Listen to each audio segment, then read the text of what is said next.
महाभारत की जब बात होती है तो सिर्फ वीरता की नहीं बल्कि जबरदस्त स्ट्रैटेजी की भी बात होती है।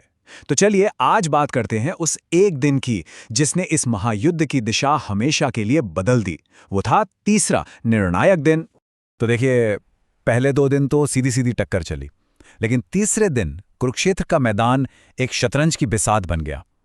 अब ये सिर्फ ताकत का खेल नहीं रह गया था, ये तो क्रूरता और बहुत ही गहरी स्ट्रैटेजी का एक खतरनाक खेल बन चुका था। तो सवाल ये उठता है कि आखिर ऐसा क्या बदला, और जवाब सिर्फ एक शब्द में है, स्ट्रैटेजी। तीसरे दिन ने यह साफ कर दिया कि जंग सिर्फ बाहुबल से नहीं बल्कि दिमाग से जीती जाती है। तो आखिर हम यहां तक पहुंचे कैसे? चलिए फटाफट देखते हैं। पहला दिन तो था एक तरह से शक्ति का टेस्ट। दूसरे दिन भीष्म की अजेयता ने पांडवों को उनकी हदों का एहसास करा दिया। और फिर आया तीसरा दिन जिसने तो मानो खेल के सारे नियम ही बदल डाले। तो तीसरे दिन की सुबह हुई कैसे? सूरज की पहली किरण के साथ ही कौरवों ने ऐसा जबरदस्त हमला बोला, मानो तबाही मचा दी हो।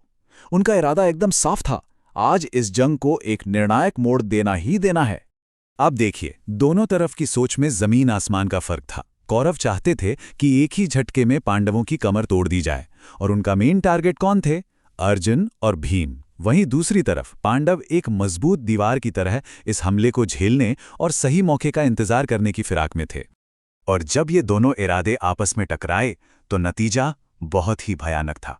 कौरवों का हमला इतना तेज, इतना भीषण था कि कुरुक्षेत्र की जमीन सच में कुछ ही पलों में खून से लाल हो गई। और ये तो बस उस दिन होने वाले महाविनाश की एक छोटी सी झलक थी। लेकिन पांडव भी कहाँ हार मानने वाले थे। उन्होंने इस शुरुआती झटके को झेला और फिर एक ऐसे जोरदार पलटवार के साथ वापसी की जिसने कौरवों के होश उड़ा दिए। अब मामला डिफेंस का नहीं, अटैक का था। और इस पलटवार की कमान किसके हाथ में थी? अर्जुन के। उन्होंने अपने दिव्य अस्त्रों का ऐसा इस्तेमाल किया कि युद्ध का नक्शा ही बदल गया। अग्नि अस्त्र से आग की बारिश कर दी, वायु अस्त्र से तूफान उठा दिया, और ब्रह्मास्त्र से तो कौरव सेना में खलबली ही मचा दी। यह सिर्फ लड़ाई नहीं थी, ये तो एक कला थी। और जहां अर्जुन अपना कौशल दिखा रहे थे, वहीं दूसरी तरफ थे भीम अपनी बेहिसाब ताकत के साथ।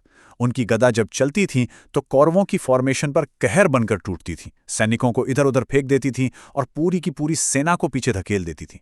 ये था स्किल और ताकत का एक डेडली कॉम्बिनेशन।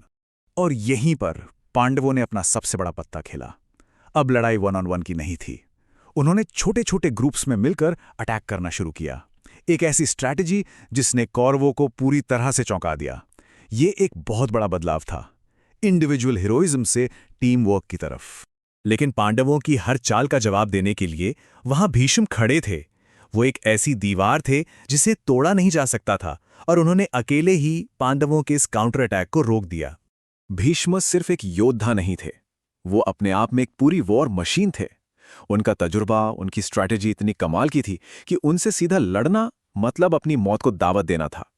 वो पांडवों से हमेशा एक कदम आगे की सोच रहे थे, उनकी हर चाल को पहले ही समझकर उसे नाकाम कर रहे थे। और इसने पांडवों के सामने एक ऐसा सवाल खड़ा कर दिया जिसका जवाब मिलना नामुमकिन लग रहा था। उस योद्धा को कोई कैसे हराए जो अजेय हो? अब पूरे युद्ध का भविष्य बस इसी एक सवाल के जवाब पर आकर टिक गया था। तो जब दिन ढला, सूरज डूबा, तो युद्ध का मैदान एक बहुत ही भयानक सच बता रहा था। ये एक ऐसा दिन था जिसने दोनों ही पक्षों को एक बहुत भारी कीमत पर एक बहुत गहरा सबक सिखाया। ये कोई बड़ा चढ़ाकर कही गई बात नहीं थी।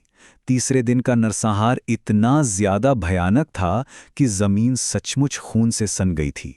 दोनों तरफ अनगिनत जानें चली गईं, जो इस महायुद्ध की असली दर्दनाक सच्चाई को सामने लाती हैं।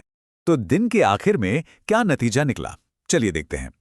भीष्म ने पांडवों को नुकसान तो बहुत पहुंचाया, पर वो उन्हें हरा नहीं सके। पांडवों ने भी अपनी स्ट्रेटेजिक सोच और दिव्य अस्त्रों का लोहा मनवा लिया। लेकिन जो सबसे बड़ा सबक था वो एकदम साफ था। भीष्म को आमने सामने की लड़ाई में हराया नहीं जा सकता। अब जीत का रास्ता कहीं और से, किसी और तरीके से ढूंढना हो। और यहीं पर कहानी एक बहुत ही दिलचस्प मोड़ ले लेती है। जब ताकत काम ना आए तो दिमाग का इस्तेमाल करना पड़ता है। तीसरे दिन में पांडवों को उस अजेय दीवार को गिराने के लिए कुछ नया, कुछ अलग सोचने पर मजबूर कर दिया। तो अब सवाल यह है कि उनकी अगली चाल क्या होगी।